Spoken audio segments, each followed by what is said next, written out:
The iPhone 16 Pro might just be one of the best iPhones for photographers and videographers ever.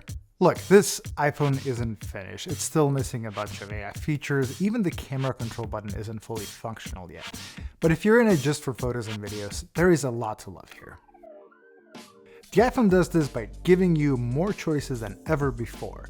And yes, a lot of this stuff was already available in the older iPhones, but the 16 Pro offers an unprecedented level of customization, from that new button to new file formats, and the ability to change the look of your photos for good.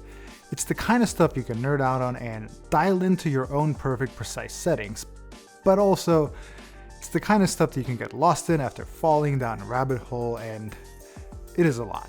So after a few weeks of testing the camera and putting myself in many different situations, I want to help you and myself make sense of these choices and show you what works for me. You might expect me to start with photos, and we'll get there pretty soon, but I really want to start with videos, specifically slow motion 4K 120 frames per second. It is the new big feature this year, and it is a lot of fun to use. Coincidentally, there was a skate event nearby, and it felt like the perfect place to see how this camera performs in a fast-paced environment where I want to switch between modes quickly, capture a variety of photos, videos, and of course, it is the perfect place to capture a bunch of slow-mo stuff. For this type of an event, I knew I needed some extra stability and support, so I brought out this iPhone rig with side handles and a top handle. I went with the small rig one, which clamps onto your phone versus using something with MagSafe. I tend to trust MagSafe, but this felt like a safer option in case someone runs into me or I run into them. I've also turned on enhanced stabilization in the camera settings for even more stable footage. Again, I wanted to film everything in Apple Log color profile. It is a flat, unprocessed color codec to give me more room for manually post-processing and color grading. This also means I needed an external storage for anything filmed in 4K 60 and 4K 120 within the native camera app. And those file sizes are absolutely massive. Like, this isn't worth it type of massive. Unless you download some other camera apps, more on that very soon. So I got the hard drive mount on top, added this 4TB SSD, and was ready to go. The event was great. I knew I walked away with some fantastic clips I could not wait to edit. Swapping between 3 lenses really helps to get a variety of clips quickly. But I do wish 4K 120 was available on all lenses. I was forced to make choices when to shoot 60 or 120 based on lenses. That felt limiting. There are also some minor user interface inconsistencies in the native camera app. So if you go to the slow motion tab, ProRes option isn't available there, but it's available in the main video tab. In the same tab, you can switch between frame rates by tapping through them on this tiny little icon in the top right corner.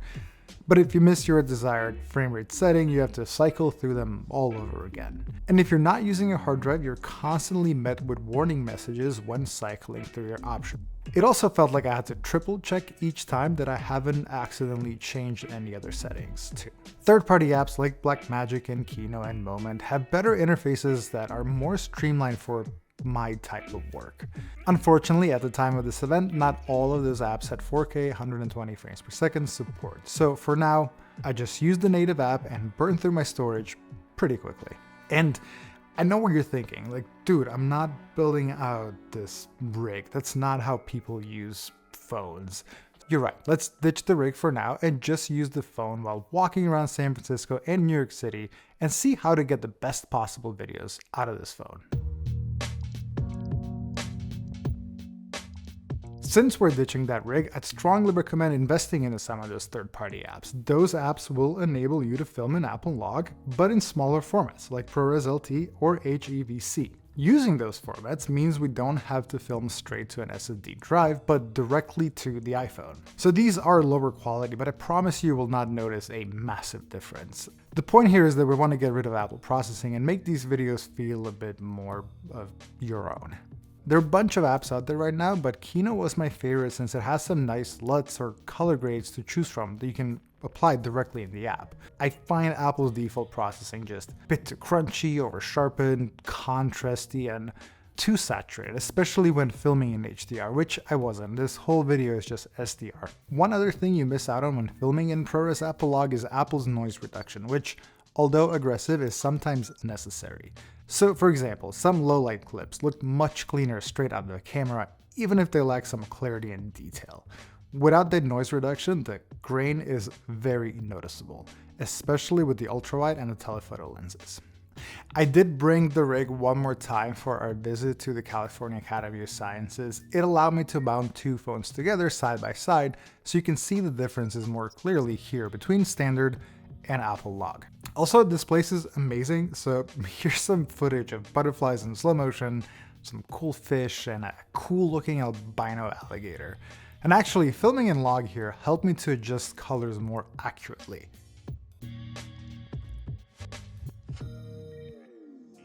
Let's talk photography, and I want to focus on two things: photographic styles and the camera control button. Photographic styles are Apple's new way to apply different looks to your photos. You can swap between them in camera or select them after the fact for perceptually lossless edits. You can also pick your default in the Settings app too. After testing out several looks, there is one photographic style that became my new favorite and my new default. It's called Gold, and I love the subtle changes it makes to the yellows and the reds in the photo. I also set the tone setting anywhere between like -40 and -80 depending on the scene. The tone settings affects the tonality and mostly shadows of your image, which means you can finally let shadows be shadows and override Apple's aggressive HDR look. Finally, I also tend to prefer an underexposed look, mainly so I don't blow out highlights, which honestly isn't a problem with an iPhone, so I usually set my exposure anywhere between 1/3 or 2/3 of a stop down. Again, this is not a hard rule, it really depends on each scene, but for me it is a great starting point. Okay, so for my more creative and stylistic look, I've been using the quiet photographic style. I love the washed out gold look with a bunch of colors stripped out. It helps me turn some more boring photos into something more visually interesting. For nighttime and low-light photos, I found myself gravitating towards the dramatic style, with its green and blue look as my favorite. But I think actually a lot of these styles really pop in low light, so give them a try. More importantly, I noticed how the inclusion of these new photographic styles were influencing my process in a way that I wasn't expecting it. I found myself thinking more about how each photo will look with each style based on what I was about to take a picture of. It reminds me of how you pick different film stocks for different situations if you were shooting analog. I haven't used an iPhone in that way before, and I really enjoyed this cognitive shift that's happening. These styles are a much bigger deal than I initially thought. The other new feature with photos is that the 48 megapixel mode is now available on the ultrawide, but don't forget to turn it on. It's not on by default. The photos do look sharper, but don't expect a massive jump in quality. It is a good upgrade for your photos, and the more I use it, the more I'm noticing the details that you're getting out of it. That same ultra-wide lens is used for macro photos, and those look awesome. I found myself using it a lot more than I thought that I would. The 5x telephoto remains the same as before. It is a sharp lens with lots of reach and a quite bit of compression. At times it feels a little bit just too flat, but if you tap to focus, it will save depth data, which can later be used to add some artificial bokeh. Cutouts aren't always perfect, but I like having that option when I want it. Between the three lenses, the main fusion lens remains the best one, but all three are capable of great results in good light.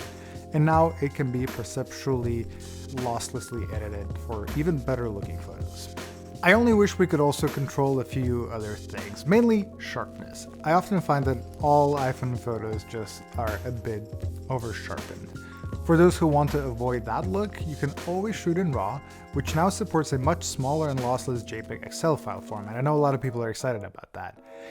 But using RAW also means that you're missing out on photographic style, so that choice is up to you. Do you want to let your iPhone edit your own photos, or do you want to edit them yourself? Personally, I'll use HEIF about 99% of the time, and I prefer to use my real camera to take RAW photos.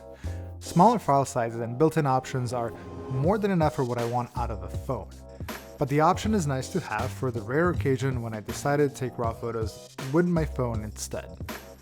And if you want a fully unprocessed file, you can always get Halide and then shoot Process 0, which strips out just everything. You may have noticed I haven't really spent a lot of time talking about the camera control button, so I guess we should talk about that. So I've been using the iPhone 16 Pro for a number of weeks now, and I swear I kept trying to use this button more and more, but I just can't. Every time I attempt to use it, I just end up feeling like I'm getting very little use out of it. The placement of the button when taking horizontal photos is fine, even though it's not how I hold my phone. I hold it with one hand, pinky underneath for support, and just tap away. I also found it more difficult to use when taking vertical photos, especially on the bigger Pro Max.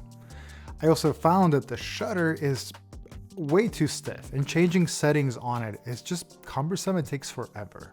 If there's a setting that you like, you can keep it on there and that'll be okay. But most adjustment controls I want to access are just easier to control on the touchscreen, for me anyway. And I'm not entirely sure if the announced half-press focus tracking that's coming later will make up for it. I truly believe that this button will be a lot more useful as an AI scanner. As of right now, I don't think this is ready yet. That said, I did find myself using it to launch the camera, and that's about it. But even then, you'd need to wake up your phone first and then click the button to launch the camera. There were many times when I would just pull out my phone out of my pocket, press the button, and expect it to be in camera mode, and it just wasn't. If anything, the camera button now frees up your action button to be assigned to something else, like a dedicated video camera apps. I think that's pretty cool. As soon as I started making this video, I knew I wanted to do two things: set myself out on a mission to see how to utilize this phone for the type of professional work I do all the time. And I also knew I wanted to film everything in this video on an iPhone, which I did.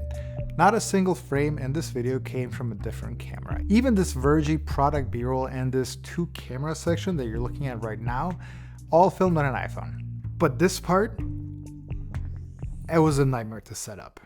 So first, it was nearly impossible to fit it into a teleprompter. Second, the camera and sensors are off axis, so everything is just slightly off to the side. This also meant that it caught corners of the teleprompter in this shot, so if I zoom out, you will see some corners here. Third, monitoring your framing as you're setting up is just impossible if you're doing this by yourself, unless you have like a separate monitor plugged into the iPhone, or you're mirroring your phone onto a Mac. Tried using the Apple Watch to control and see my framing, but that thing just never ever works. Lastly, I just used the Final Cut camera app that was synced with my iPad, which made things a little bit easier, until I lost connection. At that point, I could not get the connection to reestablish itself ever again. I think it's broken forever. Finally, once I got my framing nailed, I switched back to the Kino app, and in retrospect, it was probably more hassle than it was worth. I think this looks okay. We're at 800 ISO, by the way, and the 24mm lens isn't something that I typically use when filming a talking head. Also, this is like my 3rd time trying to film this 2 camera section. First time is a test run. Second time was the actual stand-up, and I really liked it. But the file was about an hour and 17 gigabytes big, which isn't terrible. I tried airdropping it, I tried uploading it to iCloud, and tried transferring it over with a wire transfer. None of it worked. I finally got it to transfer just to find out that the file was corrupted. Like, the phone was doing so well up until this point. I even brought it out with me to some recent big shoots, and I was satisfied with the results that I got, especially with video. But I can't sit here and tell you that I've always enjoyed the process. Even when it excels at some tasks, it's still a phone, and that form factor will come with some limitations. Non-swappable batteries, one USB-C port, fixed screen, issues with large files, and so on. But it also has some advantages. It is your phone, and it can perform pretty good stuff. It has a plethora of apps available for it, and the accessory ecosystem is growing pretty strong. We're kind of course here, so let's just recap some of the settings here. So for video, I strongly recommend some third-party apps with some built-in looks. Film an Apple Log in HEIF or ProRes LT to save space. Slap a LUT on it if you don't want to make your own, and this will drastically elevate your videos. If you're looking to build out a rig, you can do that without spending too much money. The rig I used was around $100 and had almost everything I needed except the hard drive mount. One thing I was missing from my setup are ND filters, which you'll need on a bright sunny day. You probably noticed that some clips looked a little bit choppy. As far as photos go, just go ahead, play around with each style and with settings within each style and see what works for you. Gold works for me, but whichever one you use, don't forget to lower the tone setting and you'll get a lot more contrast out of your photos. But at the end of the day, your camera is a tool that helps you achieve whatever vision you set up for yourself. And sometimes you want that tool to make you feel a certain way. For example, I don't love to use Sony cameras, I'm sorry. They just feel a bit soulless to me. But I absolutely love the images that come out of an FX3 or the dynamic range of Sony's photo cameras. It is just another tool I will use based on certain situations. And now more than ever, it feels like the iPhone can adapt to many different situations, and it is a new useful tool I will going to utilize more going forward. You'll probably see a lot of iPhone clips in Verge videos. Will it replace my camera? I don't like that question because I don't think that's going to happen anytime soon. But during this review process, I started to appreciate how much modern smartphones can actually do. The depth sensor that you can adjust your bokeh after the photo was taken. The 3 lenses you can just quickly swap between. The 4-axis stabilization is pretty good. And then there's the action mode stabilization that's kind of mind-blowing. And there's 120 frames in 4K in ProRes. And we haven't even talked about all the new audio processing tools. All of those features make the iPhone unlike any other DSLR mirrorless camera I own. Could you see yourself using this to replace your camera? Are you already using iPhone for mostly everything? Secondly, let me know about your settings. I'm curious about your photographic styles and what works for you. Talk soon.